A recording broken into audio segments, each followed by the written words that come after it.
Здравейте на всички, които сте тук. Много благодаря, че присъствате и искам да благодаря на представителите от Фабрица. Благодаря също така и на нашия заместник председател на Плана Спортив Атанасов на 92 години, че присъства в момента сред нас.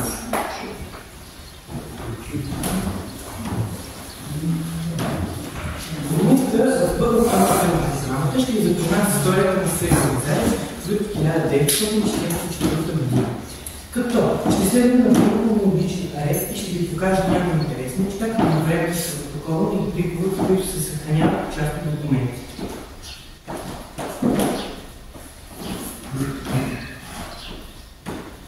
Ще си поговорим първо за името на селото. Името всъщност се казва Челтърчи. Името всъщност и в турската дума Челтик за оризище. Като до появяването всъщност на думата оризище в България са използвани термини клетка за ориз и оризово поле.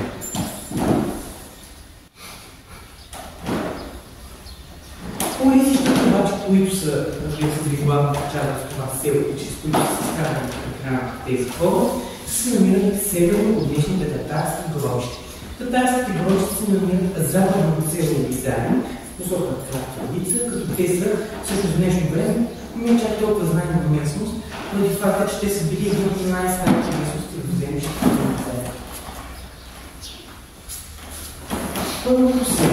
Първото село се намира около днешния микрорайон село Изарин и западно от него. Селото било най-бедното в Съдишкия край и това всъщност се знае навсякъде. Интересно е, че в него няма никакви други. Селото е било изцяло османско и е нямало абсолютно никакви други хора. Той е изкарвал само граница чрез ориз, като по-късно, разбира се, той е забогатява. Но обаче се поговорим следното. Султан Кунак. Нещо, което е незнаемо, но е много интересно, е Султан Кунак. На територията на Султан Кунак всъщност са идвали султани. За това ще ви се спомена сега. Султан Кунак е една ловна поляна, на която е много каменна постройка. Тази постройка няма как да бъде. Всъщност самата постройка е било направена от камък. Не е била особено голяма, около 10 квадратни метра, като в нея има съвсем малко едно легло и предполагаш камъче. Реално самата постройка е била малка и в нея е почивал султан, но не е бил само един султан. Тя произлиза със селото около 18 век, като в момента ще ви кажа султаните посещават Султан Кунак. Първите двама, за който всъщност направи Султан Кунак, е Абдул Хамид. Оттам нататък всички султани или са ходили по времето на тяхното султануване, или извън тяхното султануване. Тоест, или са били на власт, или след или преди това. А реално, след това си един трет всъщност разраства и тогава се появяват кошни с пчели и по-ново във времето нататък се появяват и също така много други места, като има конница, но тези неща не могат да бъдат докарани през физически разход. Също посещавали се Султан Кунак, Мустафа IV и Махмуд II. И двата султана са известни с това, че по време на тяхното султануване се появяват изключителни реформи в османската система, като започва да се гледа на българското общество по по-друг начин и по-човечен начин. Също така Думич първо посещава Султан Кунак и Абдул-Азиз. Като интересно е, че Абдул-Азиз е един от хората, които се не знаят. Благодарение на Абдул-Азиз се позволява изграждането на църквите. Всъщност свободно вероизповедание да при него. Но разбира се, всички знаем условието за всяка църква да не бъде по-висока от турчените на коня. Мустафа IV. Интересна личност, защото този султан е обявен съд и той идва обаче след султануването, което продължава едва една година. Приблизително. Другият е Абдул Хамид II. Абдул Хамид всъщност е неговият брат, който взима поста след обявяването, че първият гробищен пакт. За първият гробищен пакт се знае съвсем малко. Следи за него откриваме само 3 надгробни плочи, които всъщност са доста големи. Те се намират в татарските гробища под Атанасския пян. Срещат се 3 плочи, които ще ви покажа сега, а този гробищен пакт не знаем кога се изпълни. В момента може да видите 3 надгробни плочи, а в средата е била забита земя. С времето тази плоча обаче, за жалост, пада и остава.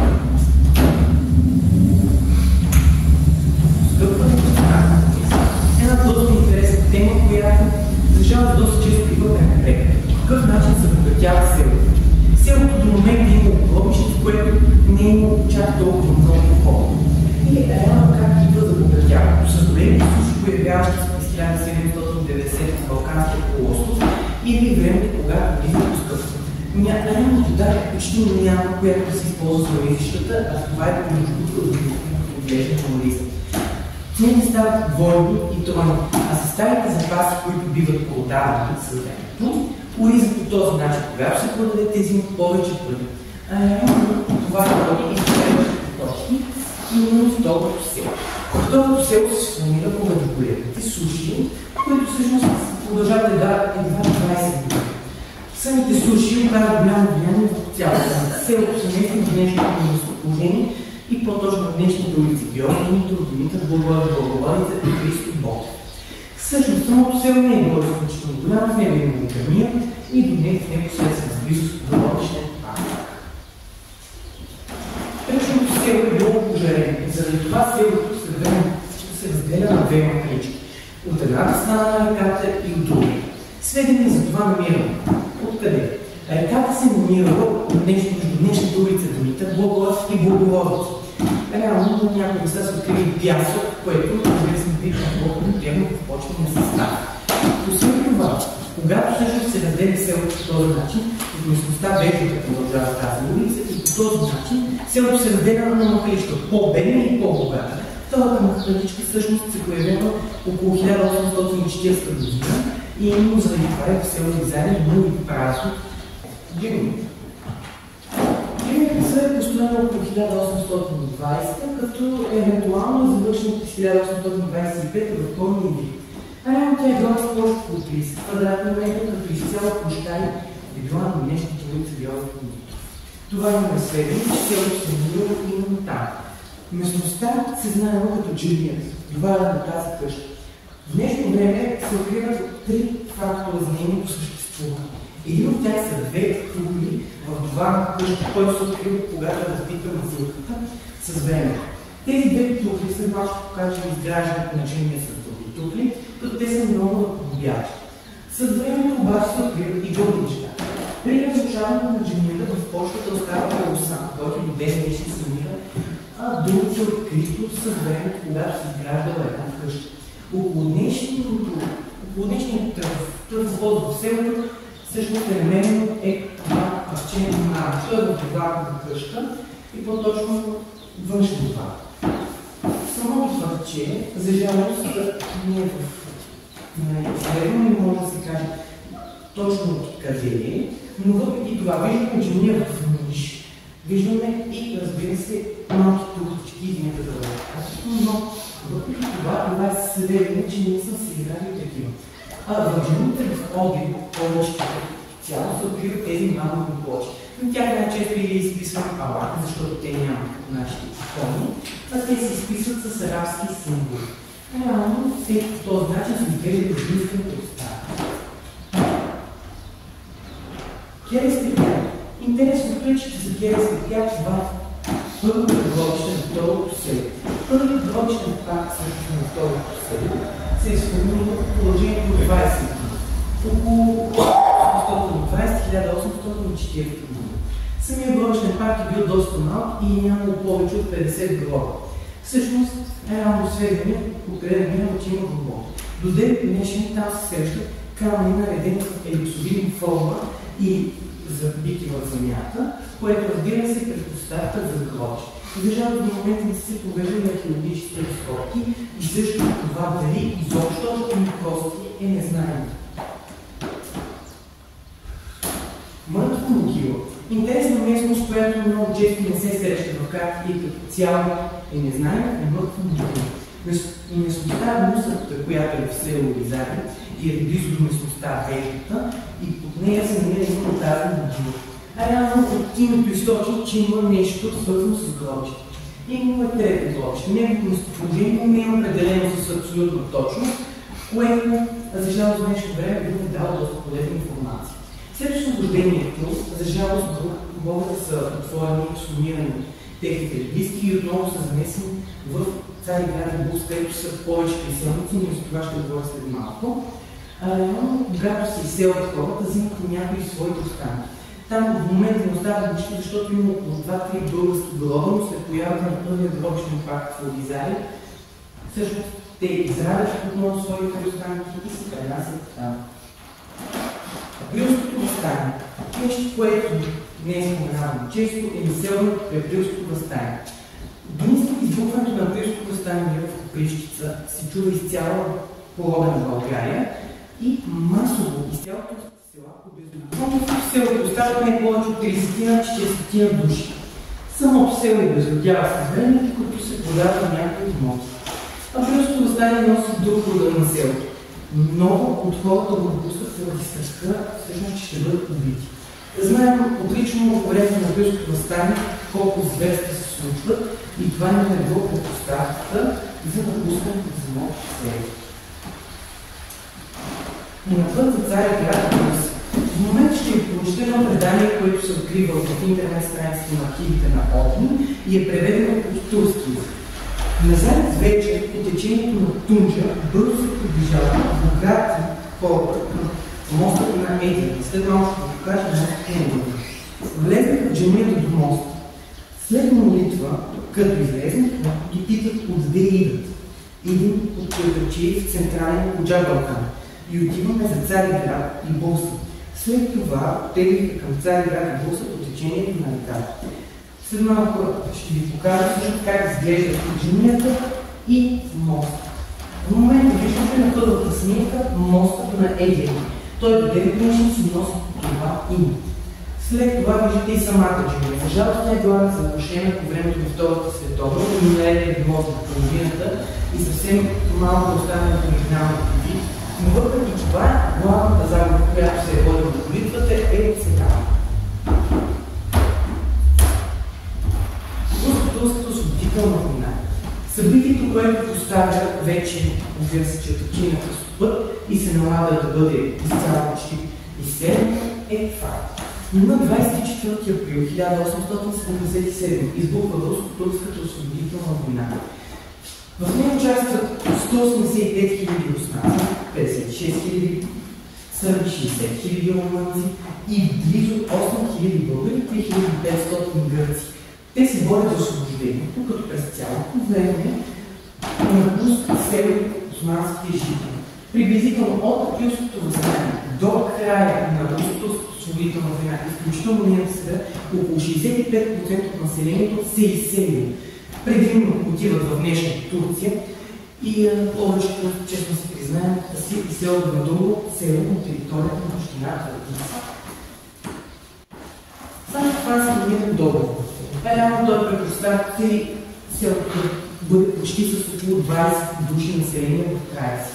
В момента виждате Сан-Стефанския мирен договор, как изглежда, като него описване се случва в град Сан-Стефан на 3 марта 1878. Представителството на руската делегация на нас подписва договора, като след подписването му в Оризари, тогава Чалтачи, остават толкова малко хора, че има едва 4-5 къщи. Разбира се, с време къщите са съборени, като до ден дни ще има някои предавания, как се изглеждат. И всички гласят малки къщи с около 2-3 стаи и малко предвери.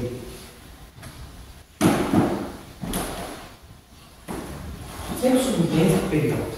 След освобождението през 3 марта се случват много събития. Година по-късно от квартала Козарето, тогавашното село Козоснов, се преселват хората от двете болници и Оришковци. Абсолютно всички те са днешни свои и тези родове се съществуват. Но интересно е, че след освобождението те се купуват имотите на 20-тимата останали. Тези 20 човека до 1900-та се изселват в днешно село Бяла Паланка. И именно е имало в Оризарци, за който обаче не може да намери почти нищо. Знае се, че самият род има някакво представителство, но както е в днешно време, тъй като не може само един род да съществува вечно, той се смесва. Родът жалко не може да открие почти никакви следи, освен един представител Шопи, твърдящ, че неговата баба именно това село и тя е родена около 1890 година. Тоест тя е родена в освободена България. 1880 година. Едно изключително важно събитие е избирането на първия кмет на село Читачи и във времето този първи кмет на Лизария, той в Мана. Той избран за кмет от хората на селото, като той не е признан за официален кмет по няколко причини. Защото тогава кметът се избирал като глава на кметството, което да представи тогава селото, и с времето по този начин не се възприема въпреки това. Сега ще погледнем някакви неща, които са доказателство, че този начало на училище Христо Ботев. Училището в село Лизария е още от 1880, но в регистъра е записано чак през 1893. Фактът, че по-късно става едва безплатно образованието е главната причина.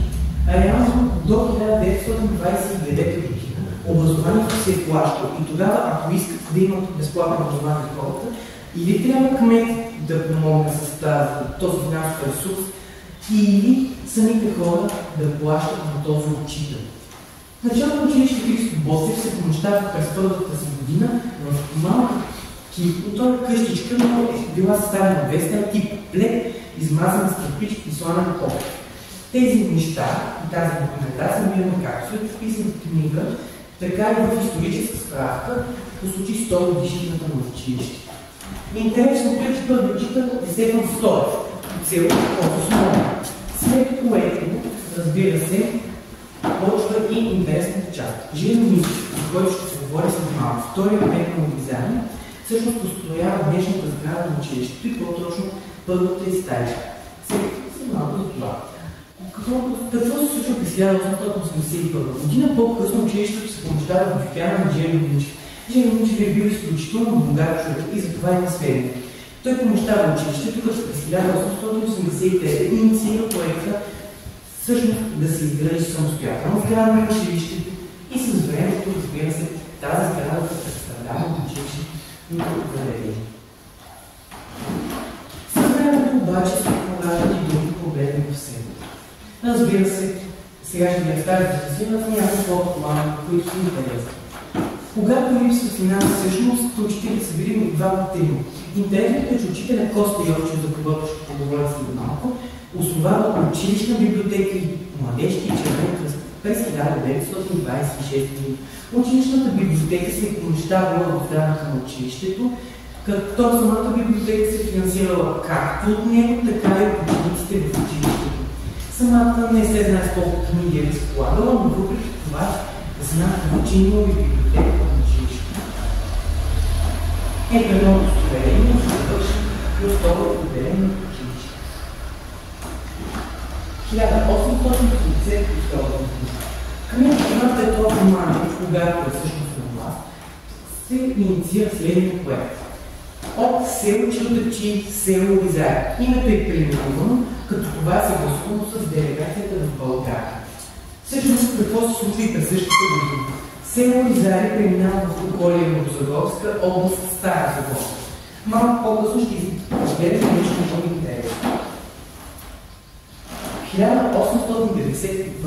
Сега ще разпечатам първи, който е за събитието и изключително важно. В момента ще предоставя абсолютно достоверни документи, които са репродуктивни на оригиналните, т.е. копирани. Това е, че Лизария е била община. Лизария е била община в съвсем кратък период. В нея, всъщност в самата община, се помещава както Луково и Николаево. За това ще ви покажа държавен вестник от 1892 и списъци, в които Лизария се намира община.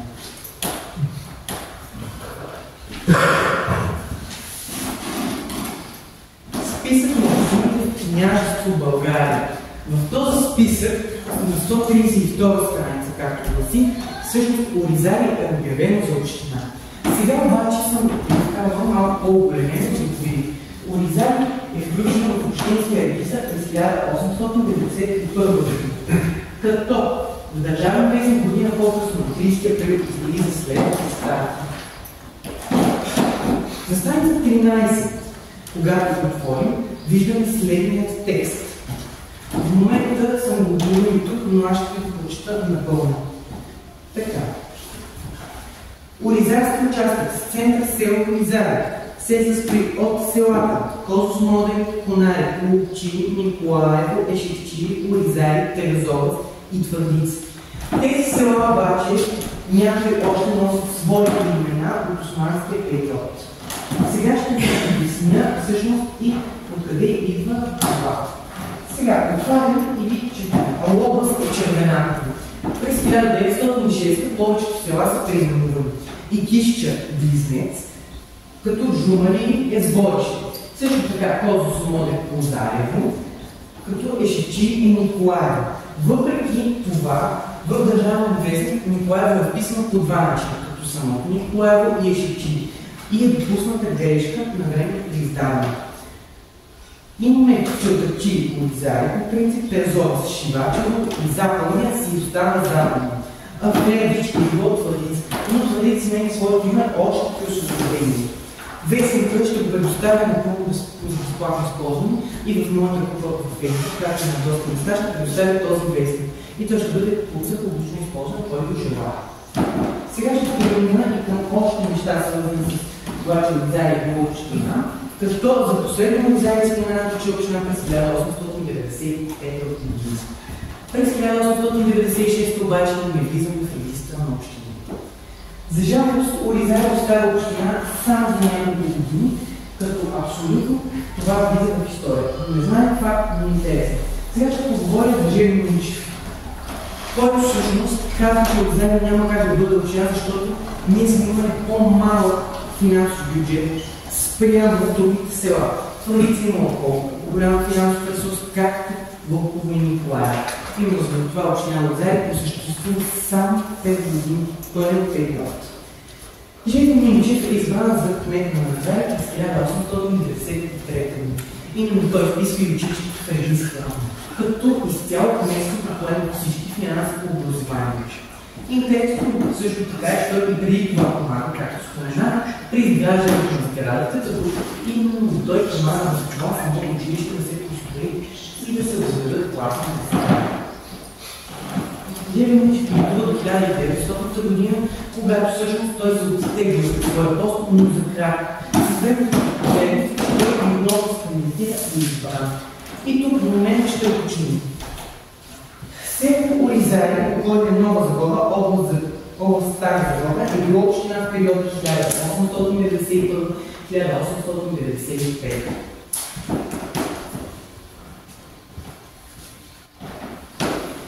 Калчо Муков е избран за трети кмет на село Оризаре през 1900 година. Той кметува в продължението на 3 години, като година по-рано преди изтичането на неговия мандат, той подава своето заявление за отстраняване от поста по негово лично желание. Калчо Муков всъщност какво допринася за самото село.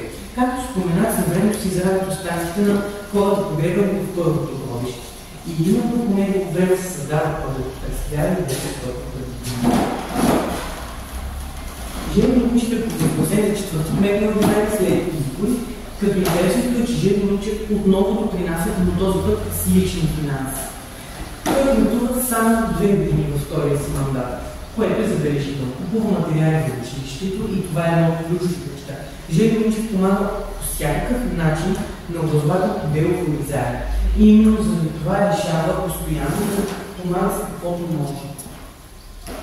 Къпаскар, за жалост, името на един кмет в Оризаре остава незнаем.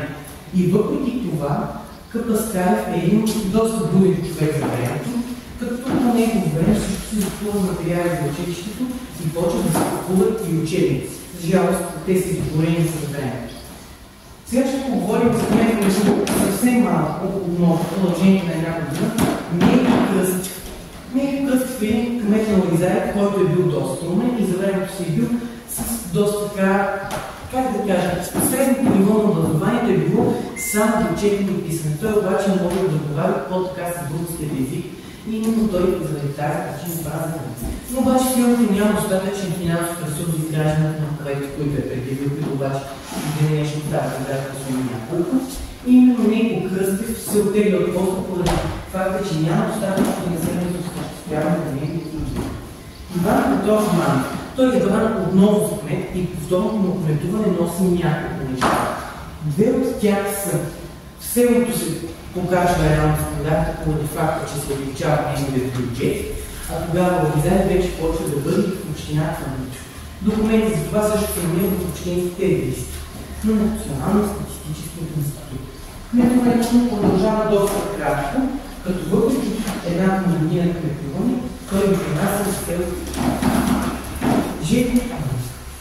Жени Микс е кмет на Оризаре, който всъщност закупува отново материали за училището и всъщност създава нещо много важно с днес. Той е първият човек предприел крачката за самостоятелна сграда на кметството и читалището. До момента кметството се е помещавало при дома на кмета, което разбира се е било напълно нормално, както е било в повечето градове. И именно това се случва. Жени Микс създава сграда на читалището, която е била в днешното фойе на читалището, и кметска сграда, която е в днешната улица. Иван Дуков. За Иван Дуков ще има малко повече да кажа, защото има голяма принос за Оризаре. Иван Дуков кметува само една година в периода на Балканската война, като той е брат след изборите. И разбира се, подава доклад за освобождаване след неговото прекратяване през 1913. Той се справя с проблемите, които хич не са малко, от финансовите до да има учители в училище. По време на войните, както знаете, се приватизират хората, за да могат да отидат на фронта. Обаче се заявява и ясно от Иван Дуков, че трябва да има някой в училището, да се води не само образователното дело, но и реално да има някакво управление, което да стабилизира държавата. Въпреки това, неговата молба за освобождаване от поста е ясна. Причината за негова молба е цитирана: поради частична успеваемост са проблемите, породили се по време на Балканската война. Дойчо Марко Бойчев. Кмет на Оризаре, който кметува само 6 години, но въпреки това неговият мандат отново той решава да се подаде оставката и по-точно молбата за освобождаване от поста поради няколко причини. Тогава са били трудни години в периода на 1914-1920. Финансовият ресурс, който е разполагал в Оризаре, отново е бил минимален, но той успява да закрепи, така се за добре положението, финансира училището и при това още много други административни работи и за читалището помага. Иван Желязков. За Иван Желязков ще кажа няколко неща. Той отново помага в училището, което тогава е средищен център и най-вече за него се е говорил. Като повечето от неща, които се купуват в училището, са били настилници, пера, морили и химикали.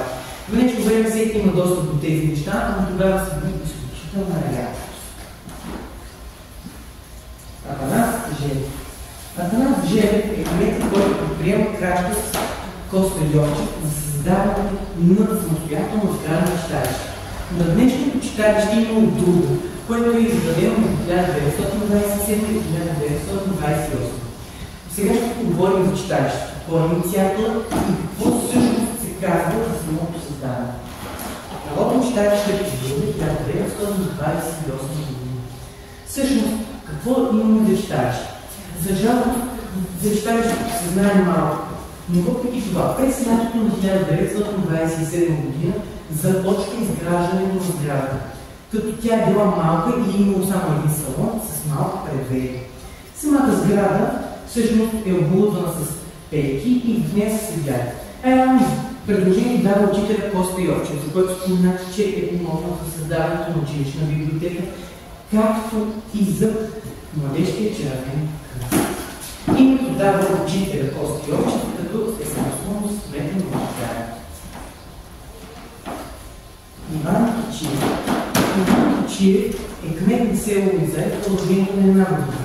Продължава да купува материали за училището, като са купени и дъски записани с пляс. Тодор Желев. Избран за кмет на село Оризаре в 1932 година. В продължението на една година той кметува, като всъщност неговото кметуване продължава до 1935 година. Той се отказва, защото тогава наистина Оризаре е бил в доста трудно положение и когато всъщност той застъпва, вижда едно село, което е било доста по-добро развито спрямо другите околни села. Йони Петков за него ще кажа много малко. Той е кога през 1934 и неговото кметуване продължава 4 години. Като по време на неговото кметуване всъщност започва търсенето на минерали и каквито идеи излизат за вода, които ги служат за себе. Петър Иванов Петров. Последният кмет на царство България в Лозария продължава с 2 мандата. Първият мандат протича доста успешно, като за жалост нямаме сведения какво се случва по време на неговото кметуване. Въпреки това, кметът Петър Иванов Петров създаде селската чешма, която е създадена през 1942 година. След това имаме доста интересен момент. По време на 9 септември, както повече кметове в България, те са отстранени поради факта, че се смени и властта. Сега за по-малко известно събитие Съветско-българската война. Съветско-българската война продължава едва 53 дни, от които 50 дни. Тя е избухва на 5 септември 1944, като реално сражение няма. Съветско-българската война е и предпоставка за 9 септември. 9 септември 1944 година. Между вечерта на 8 и 9 септември 1944 започва осъществяването на 9 септемврийския преврат. Цяла и града, цяла България излизат партизани на протест, как колеги земеделски дейци на Отечествен фронт. В този момент всъщност властта е свалена и дни по-късно и по няколко седмици са сложени нови кметове, които отговарят на новите интереси на селото.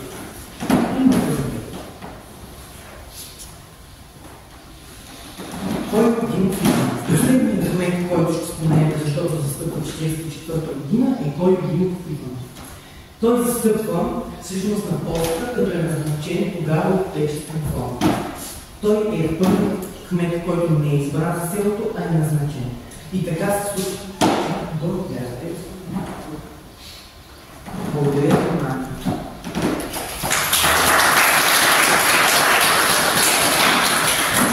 Сега ще преминем към подписването на първия устав на моя исторически клуб.